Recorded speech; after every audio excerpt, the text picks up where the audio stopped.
Bom dia, Rafael Bizin, estrategista Santander Private Bank, 28 de setembro. Na última sexta, os mercados lá fora já começaram a ensaiar uma melhora no meio do pregão. Estavam caindo, depois começaram a recuperar. A recuperação essa que está tendo uma continuidade, né? Agora pela manhã, as bolsas internacionais estão operando novamente em alta. Não tem muitas mudanças nos temas mais relevantes, como aumento de contaminações pela Covid nos Estados Unidos e na Europa. As estatísticas continuam piorando um pouco aí no fim de semana, tem notícias a esse respeito. O impasse na aprovação do novo pacote fiscal norte-americano, ele ainda existe, parece até que melhorou um pouquinho as discussões, mas ele ainda está bastante presente.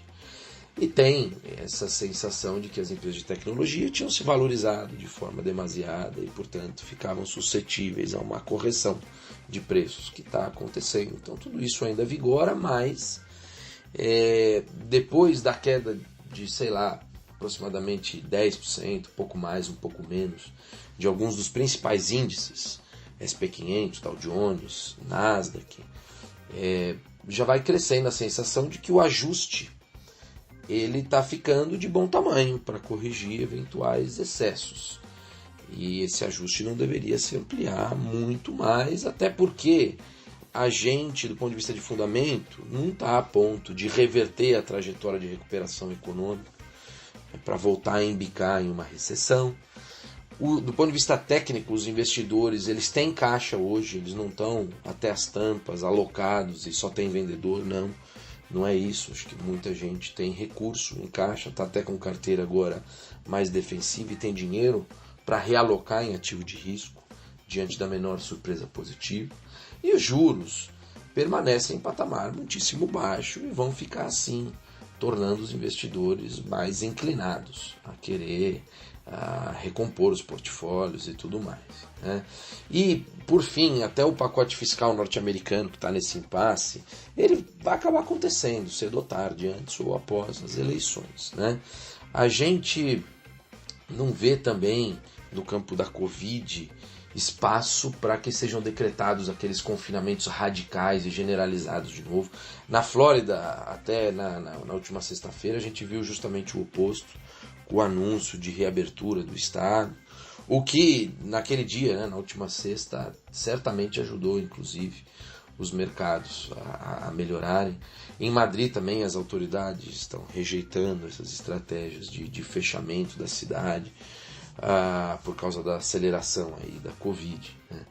As ações, como a gente tem falado, das autoridades, elas tendem a ser, sim, mais focalizadas e o que imprimiria ou imporia uma penalidade menor na economia do que no passado.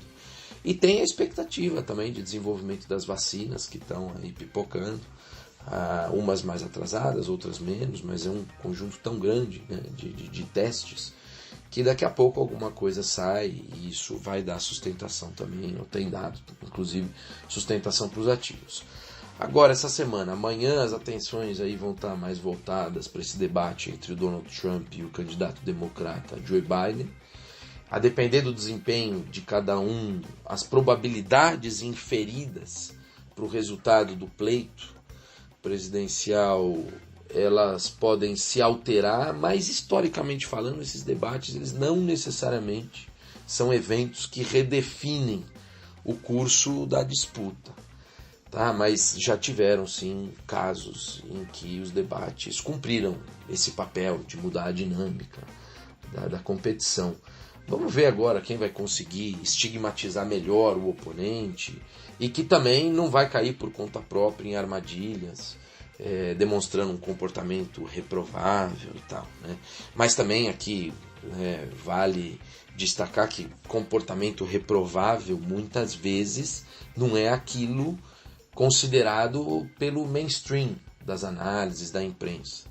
Com certa frequência, esse mainstream está desconectado do real anseio aí da população que vive fora do círculo de convivência desse mainstream. Então, as gafes, né, em termos de análise nesse sentido, elas são bem regulares, digamos assim. Então, vamos ver aí o que deriva desse debate, e depois nas pesquisas mesmo, ver se tem algum tipo de efeito. Aqui no Brasil, tiveram esses encontros importantes no fim de semana, entre os líderes formais e informais do governo no Congresso, junto com o Bolsonaro, com a equipe econômica, encontros esses que hoje vão ter continuidade, né? Tem essa reunião do presidente da República com o ministro, com líderes e tal, e a ideia é dar unidade para esse discurso, né? E qual a estratégia que tem que ser encaminhada em termos de propostas para o Pacto Federativo e para a reforma tributária. O Bolsonaro quer sentir bem o pulso e o clima entre os parlamentares aí, para saber o que deve ou não ser enviado, com que formato. O que a gente sabe, né, assim, que um programa de renda mínima, que talvez agora se chame renda cidadã, e a intenção de desonerar a folha de pagamento está absolutamente no jogo. Agora, para acomodar um programa de renda mínima, você precisa de algum caminho para não romper o teto dos gastos, precisa abrir mão de outras despesas que já foram colocadas, alternativas que em princípio tinham sido rechaçadas pelo presidente, mas agora ele está reavaliando e quer dividir esse ônus com o Congresso. E também outras medidas para não perder receita, se você desonerar a folha. E aí entra também a discussão de uma eventual nova CPMF, que também é algo delicado, precisa ver se tem clima. E se não for a CPMF, o que tem como alternativa? Imposto maior sobre grandes fortunas, isso dá conta ou não de compensar? Então é sempre... O trade-off é bem complicado, né? As alternativas elas não são nada simples. Agora, o mercado ele pode ter uns dias de melhora, mas ele vai ficar instável ainda diante de uma ansiedade sobre se de repente, né, não vai vingar nenhum tipo de proposta que permita que, por exemplo, o gasto social, o programa renda mínima, fique fora do teto.